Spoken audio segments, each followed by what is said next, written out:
Mile 79 when I came out of high school.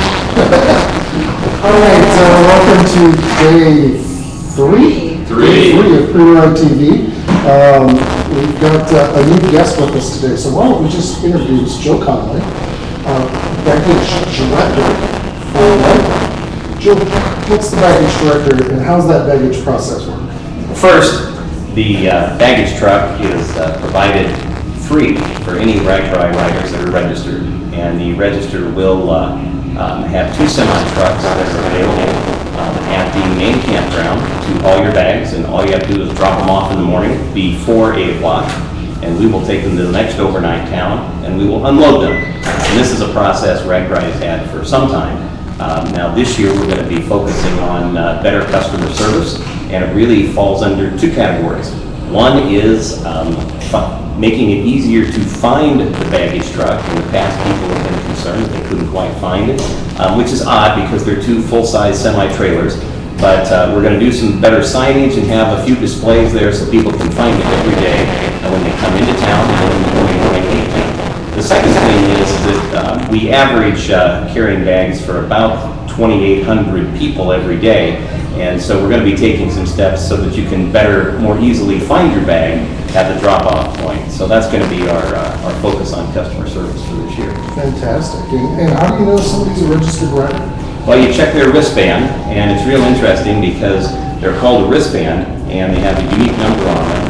And you wear that wristband, oddly enough, on your wrist. And that's how you know that how we know you're registered rider. Each of those wristbands has a unique number, and in your packet, which might be arriving at your home as we speak, you will also have a baggage tag that has a corresponding number to it.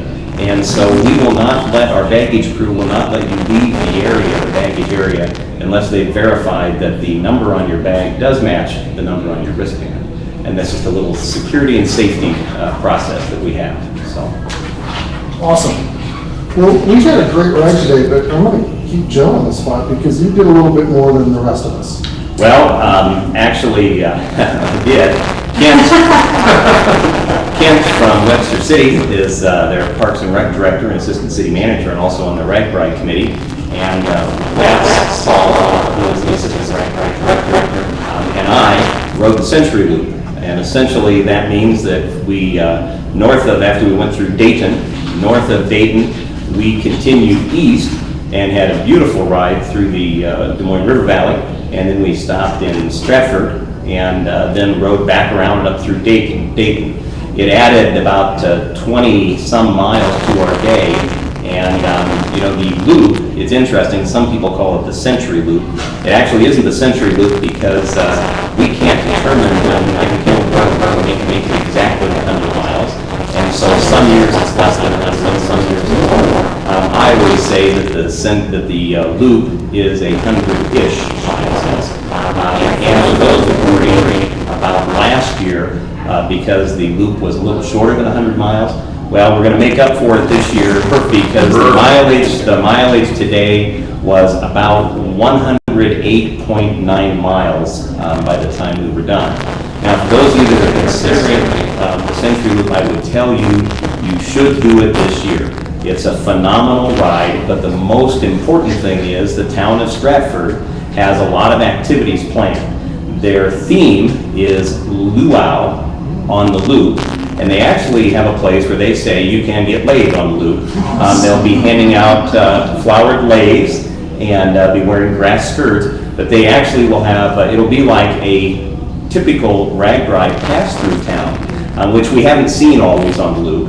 And it's about halfway through the loop, and they will have food available, water available, some available, and after you go right through their main street of downtown, we will have RAGBRAI staff there that if you are there between the designated hours, which have not yet been determined, but they'll be on the official RAGBRAI map, if you are there between those hours and have a wristband that is on your wrist, you will receive a complimentary loop patch that is unique to this year. And one of the things to remember about the loop patch is that they are only given out in that location during that time frame on the loop. You can't get one anyplace else. You have to be present to win the patch.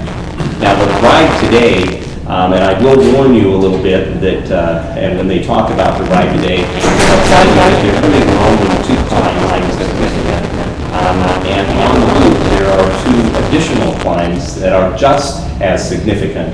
But that being said, they are short climbs, less than a mile each, and it really, it will pay off because the rest of it is pretty flat. And as I said, Stratford has got some wonderful things planned. Excellent. You know, we're lucky enough to have both our senior and junior correspondents. Today was the pie day indeed. So Ricky and Jen, lay out the pie map for us. How did we do today? So our very first pie stop was Lake City, and some of us are sporting our Park Lake City buses that they gave us. And it was actually a turnover. We're counting as a pie for today. Self-contained. So- We'll allow for you. So our next pie was in Loreville, Iowa. Next town, of course. Next town, next pie.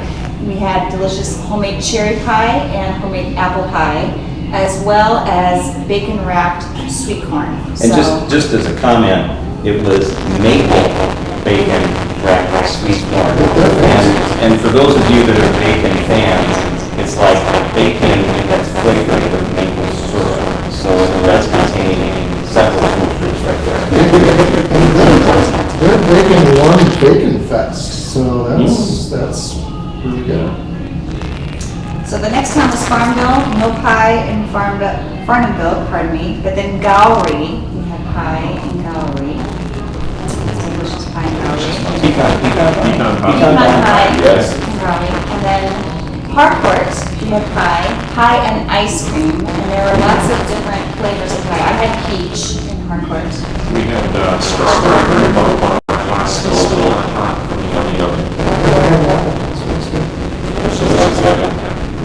And then dates were greeted by folks there at their city hall, who also, I believe, had about 5 different homemade pies. And this time they were cream pies. So I gave this treated to coconut cream pie, absolutely delicious.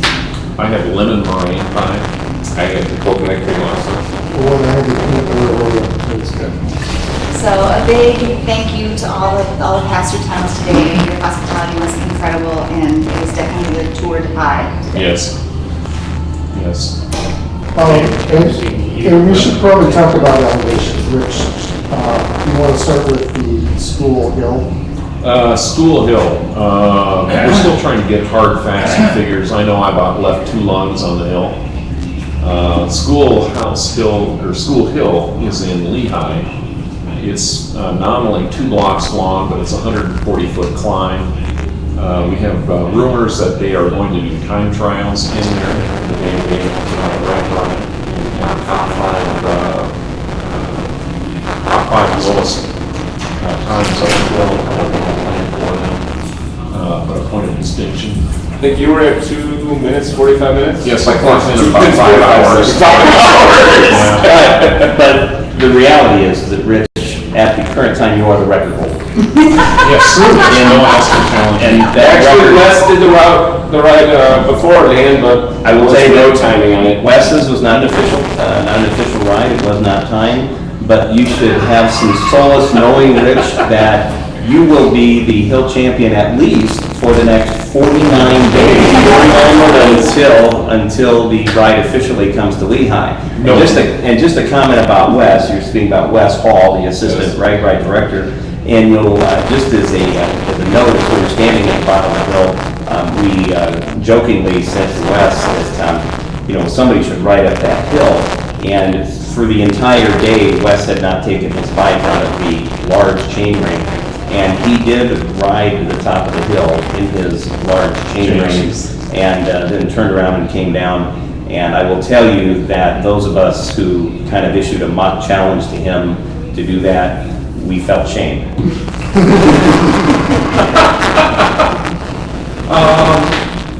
On the ride today, I clocked in at about 2,200 feet of climb on my...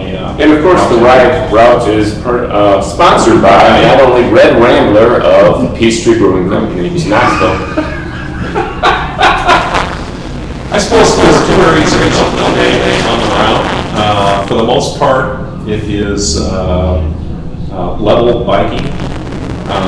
There's an area coming into Auburn, which is the first time about 4 miles on Highway 71. And I just want to mention that because I'm not sure what the Highway Patrol has planned for the day of the event. But if we are commingling traffic, it is a heavily trafficked highway. A lot of trucks. A lot of trucks, so, eyes up, ears open, and right through that. Right. The next section of concern would be around Harcourt, because again, that's where we merge with Highway 169, which is a heavily trafficked road, for about 4 miles. Same time as Highway 71, it's just, right, just expecting people in cars, there's people where they need to go. And you've got some climb, some hills, some watersheds that you're going to be hopping between Auburn and Lake City. I believe it's right in the river. But the big dogs of the day definitely are dropping down into Lehigh. FYI, if you're concerned about what road conditions are like coming down that hill today, I hit 40 miles an hour. It is smooth, very smooth. They patched it. Yeah, they did. Good job at patching. Yeah, you didn't feel any road shock at all coming down the hill. And it is brand new pavement coming out of Lehigh. Did you reach 40 miles per hour from the house? Oh, yeah. It's very needle. I'm sure his speedometer said 40. It might have been a decimal point in between the digits.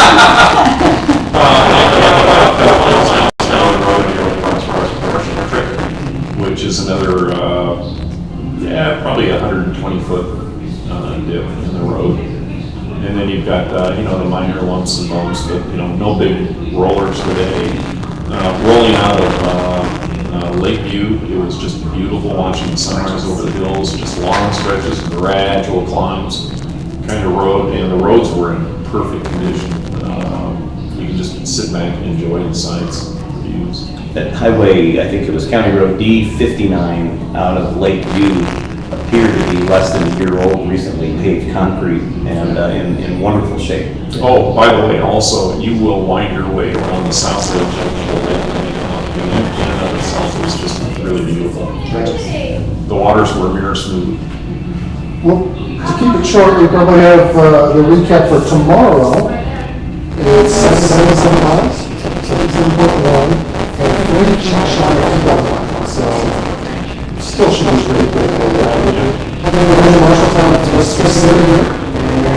Anybody else want to add anything before we sign off? Appreciate the opportunity to be your special guest Thanks today. for being a great guest, Joe. It's nice to hear about the baggage thing, and especially with so many people using it. I think that's. And I will tell you that if you've always said, I'm looking for a year to do the Karos Loop, if weather conditions are good, this is the year to do it. Without checkpoints, and they are about the same nature of climb as the two that Webster's prescribed.